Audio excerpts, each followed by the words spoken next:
আসসালামু আলাইকুম রহমতুল্লাহি বারাকাতু। চলে আসলাম আজকে আবার আরেকটি অন্য পার্কে একটু ঘোরাফেরা করার জন্য, একটু সময় কাটানোর জন্য, তার সাথে আপনাদের সাথে শেয়ার করার জন্য। তো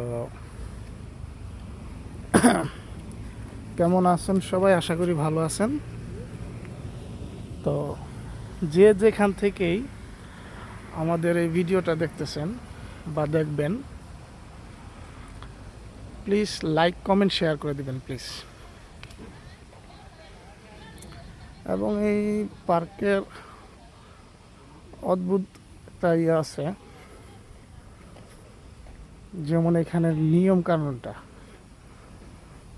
ভিতরে সিগারেট খাওয়া যাবে না, টোটালি সম্পূর্ণ নিষেধ এই পার্কে। এবং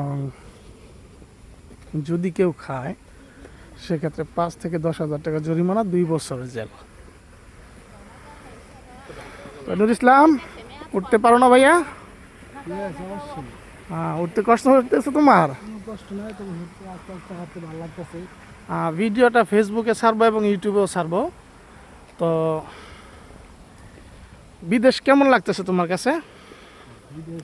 বিদেশ যেমনটা, কেমন লাইফটা কেমন এনজয় করতেছে? দেশের লাইফটা যদি নিজের নিজের দিক থেকে মানুষ বলে তাহলে খুবই আনন্দ।